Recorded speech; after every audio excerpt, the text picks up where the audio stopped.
Con su venia, presidenta. Ya casi es 5 de febrero y es una fecha no solamente para conmemorar, sino para verdaderamente mirarnos al espejo.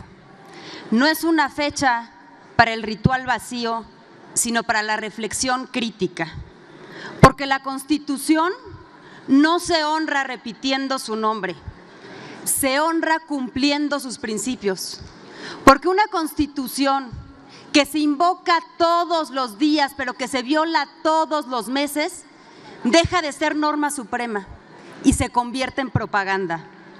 Porque la Constitución no es un papel antiguo, no es un pergamino de plastilina, es el pacto que nos impide regresar a los momentos más dolorosos que ha tenido nuestro país, al dolor de parto que le dio luz a México. Conmemoramos 109 años de la Constitución de 1917, un documento que nació no en salones herméticos, sino en plena lucha, en la lucha por la libertad, en la lucha por la tierra, por la justicia, en mi querido Querétaro, en ese teatro donde se decidió que México no sería una mercancía, sería una república. Para quien nacimos en Querétaro, el 5 de febrero es casi un clima, no es una efeméride, es casi un clima. Pero ¿qué dice hoy el clima constitucional? En un día como este, vivimos prácticamente las 4 estaciones en un solo día de legislativo. Estamos viviendo realmente una crisis de constitucionalidad con metástasis. Se nos dice que quien gana puede rehacerlo todo, pero eso no es democracia constitucional. Eso es hegemonía con apariencia legal.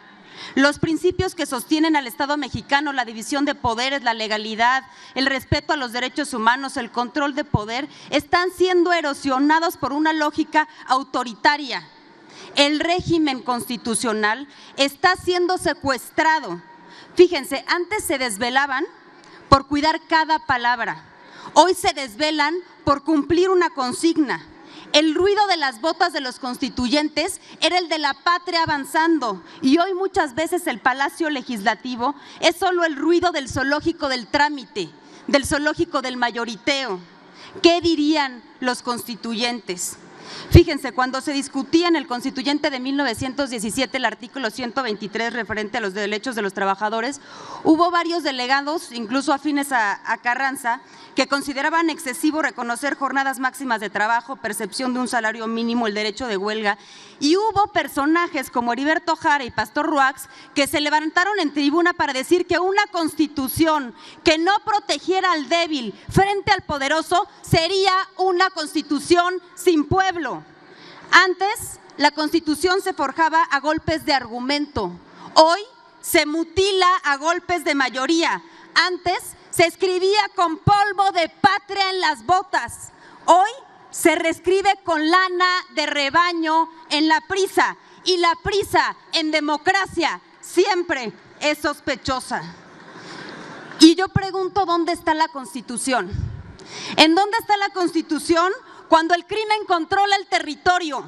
Cuando la extorsión es rutina, cuando las madres buscan solas, cuando no hablamos de herencias, hablamos de responsabilidades. Pasamos de ser pionera en derechos sociales a laboratorio de deformaciones y no actualizar un pacto, sino torcerlo. Quiero cerrar con un llamado concreto.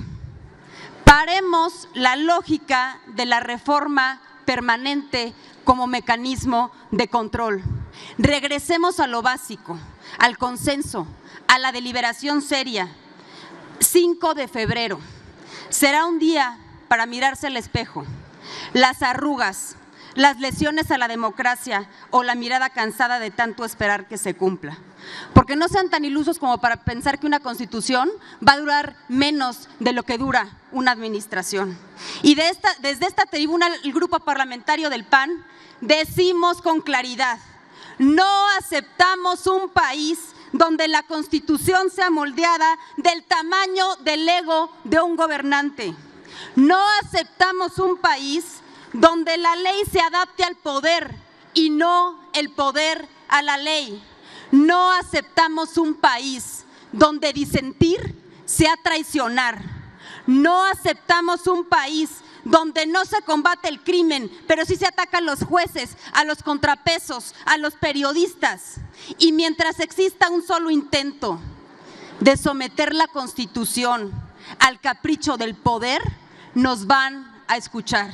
Y a quien pretenda masacrar el espíritu del constituyente y el alma jurídica de México, que le quede claro: no nos vamos a callar, no vamos a ceder, porque ceder sería someternos a la voluntad del que se siente más fuerte, y eso nunca ha sido justicia. Es cuanto, Presidenta.